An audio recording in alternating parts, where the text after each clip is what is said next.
And, I would just love to start with a sense of your history and your background and how you landed in St. Michael's and why does this community work for you? Sure. I was born and raised in Annapolis and spent the majority of my childhood running around Anne Arundel County. So Maryland has always been home to me. I moved to Colorado when I was 21, as my mom says, on a wing and a prayer. And out there, I got involved heavily with the restaurant industry, and it was a blast. It fit my schedule. It piqued my interest, Mm. and met my wife out there. We had two boys, two sons, and 15 years later, I woke up and I had a wife and I had two kids, two dogs, and said we probably should get back home to be a little closer to family. Yeah. Um, the urban sprawl of Annapolis was a little disheartening, coming home and seeing what had happened to Annapolis. So we kept driving. I had started coming out to St. Michael's, the Bay Hundred area. My family has a house in Bosman, so we had started coming out here when I was a teenager. The nature, the lack of cable, the access to amenities, really kind of made special memories for us. And I had told my wife about this wonderful part of Maryland, and she agreed to move pretty much sight unseen. Oh, So in 2012, we landed in Bosman, where we rented a house to see if it was what we were looking for. I had started work at the local brewery, to where I could start meeting people, and we were correct. We loved it. It was the pace of life we were looking for. I had always told her once you crossed over the Chesapeake Bay Bridge, everything just kind of slows down. And anybody who has raised kids will tell you it goes super fast. So any chance we could get to have that slow down was one of our main objectives.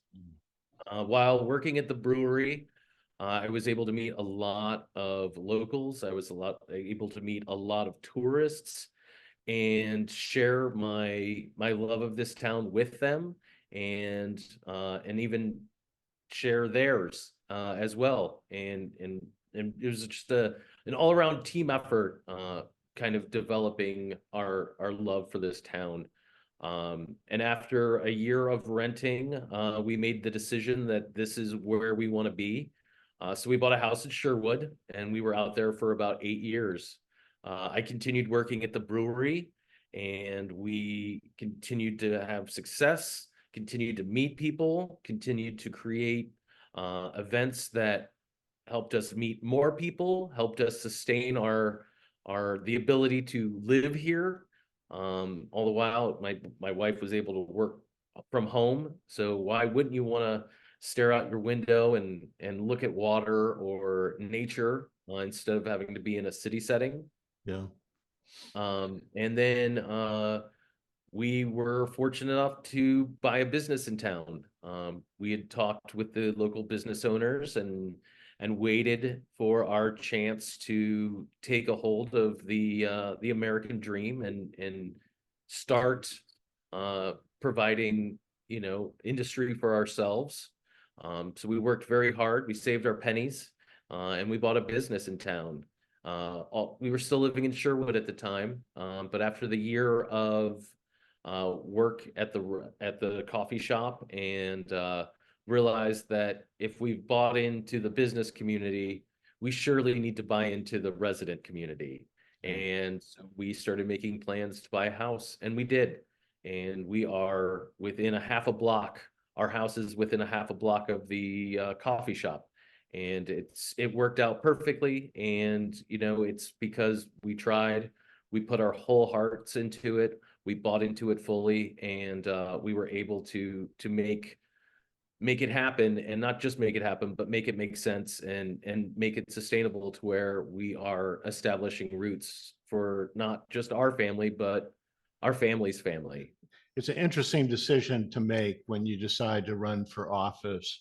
And I'm just kind of curious, what went through your mind? 'Cause I don't. So it's just a way of helping out. You know, it marries my customer service, it marries my community service.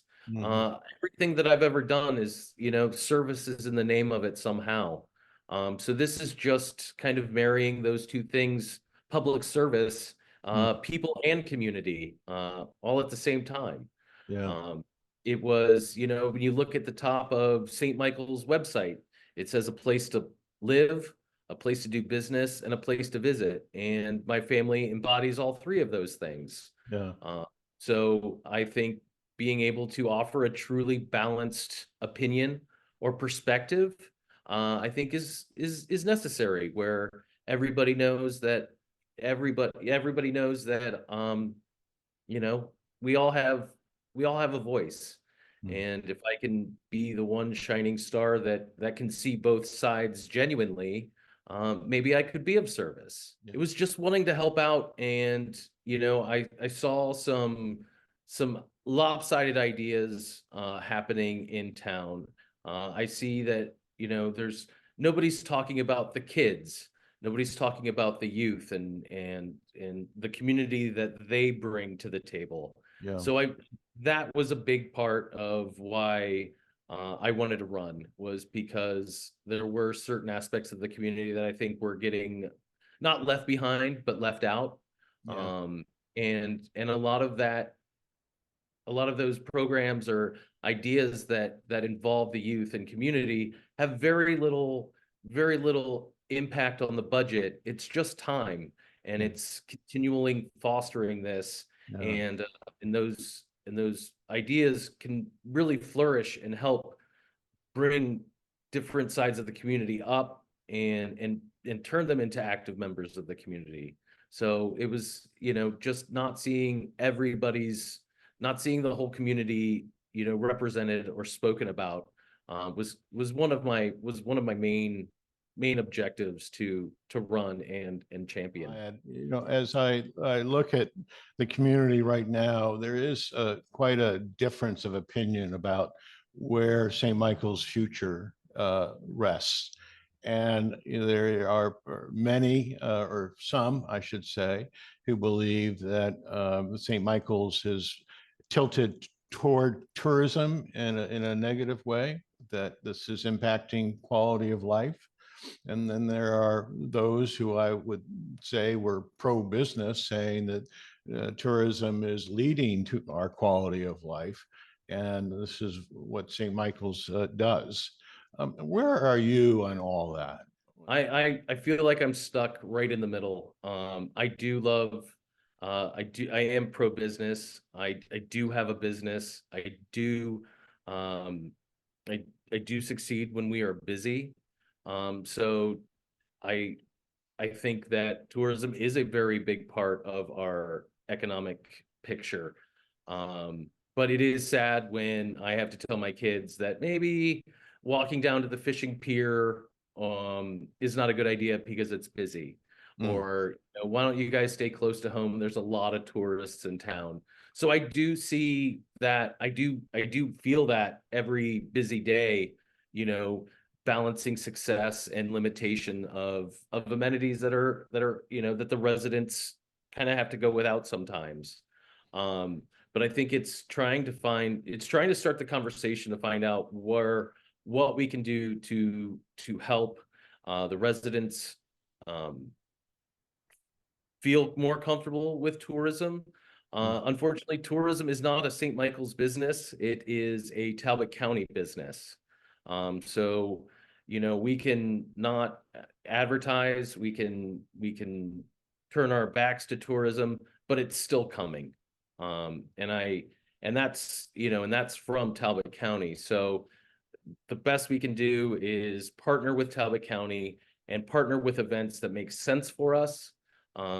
partner with Talbot County to help us manage the infrastructure strain that is starting to accumulate.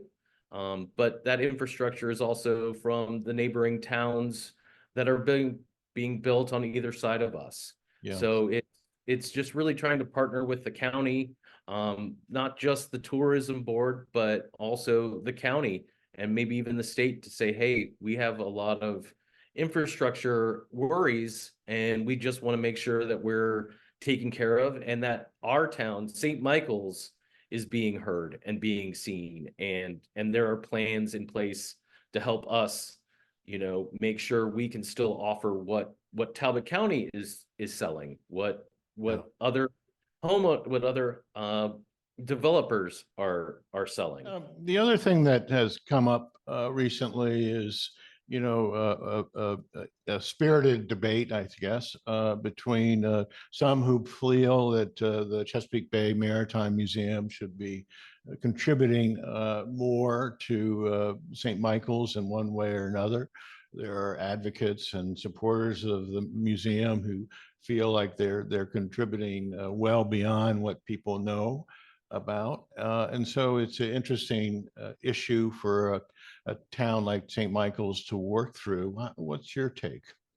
I am a member of the museum. My kids do participate in their after school programs.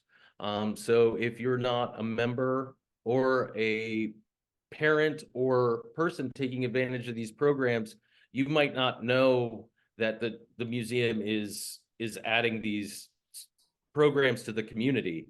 I believe they do have value. It's a little sad when there is some voices in the community saying that the Maritime Museum does not bring anything to the table. They are willing to help. I've spoke with many members of the museum, not members, but I've spoken to many people at the museum, and they want to help more. They understand that community outreach is important. They are trying to foster history. They're trying to teach skills. So we need to sit down and figure out what we want from the museum. We need to make sure that it's well within their scope to provide that, and start there. They're willing to sit down and talk and figure out what we need, what our concerns are. I just don't think that's happened yet. So, and I think it's not going to be solved by telling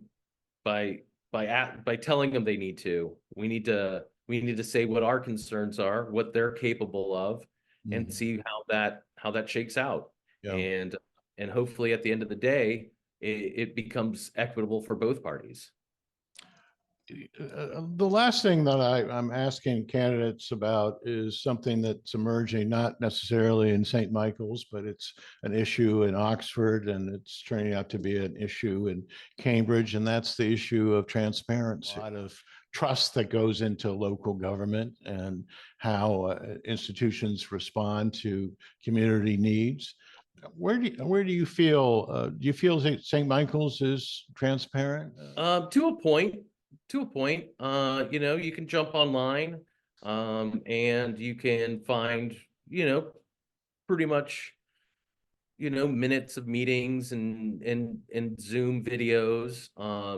It is a little hard to search. You have to kind of know where to look. But it's about sharing information. It's about inviting the public in to see how this process is done. Yeah. We had talked about, maybe short-term goals, opening up work sessions to the public, not necessarily for public comment, but just so they could see, so they could see the wheels turning. Yeah. Inviting them in. I've checked out other municipal websites where the information is very much, very well organized. You can search by date and time. So you can search if you're looking for a ruling on windows in the HDC. you can search for it very specifically by time. If you're looking to find out when the benches are going to be replaced at the park, you can search Parks and Rec and search and go through it and find all that information. I think the transparency is kind of really married with communication. And it's trying to find out how we get the communication out. Times are changing. Most of the people are on Facebook or on their computer. Very few people read the public notices at the post office. Very few people read the paper anymore. So it's trying to figure out where the best way to share information is. And it's not just the town to resident. I think it's organizations to the town to organizations. It's and we need to be partnering in sharing that information. That way people who necessarily aren't members of the museum can still hear what the museum is doing and seeing their value, seeing that they're making their mission happen, and they're working at it, every day. And these services that they're providing the community have value, and seeing them in action to prove that value. So it's opening up communication a little bit more. We all saw the video on Oxford, and yes, we can find information, and they would say we are being transparent. But I think transparency really boils down to communication, not necessarily being able to find the budget, not necessarily being able to find minutes of meetings, but all around communication. I always want to give candidates the last word in terms of things that we might have left out about your candidacy or some of your aspirations for St. Michael's. Take the floor. Yeah. Like I said, everything that I've ever done has been service has been in the name. The service industry. Community service was instilled in me at a very young age, and it's something that I work very hard to marry into my business, and I try to instill into my children. And it's definitely one of our core family morals. And I hope I can be of service. Marrying two great loves of my life, serving people and serving the community. We're at public service. And I think that I bring some really great ideas. I think we're at a time where out of the box ideas are needed with very little developable land. I think how we kind of get back on track, and how we create community involvement across the board is going to be, an out of the box plan. And I hope I can, sneak a little fun in for everybody, because it doesn't always have to be administrative. We can find events and reasons to celebrate our community that bring us together, but having a little bit of fun along the way never hurt anybody. And I hope those are things that I can bring not only to the commission, but reinstill into the town. And I look forward to giving it a whirl. Well, thank you for putting your hat in the ring. It gives me a lot of optimism, frankly. And thank you for giving us your time this morning.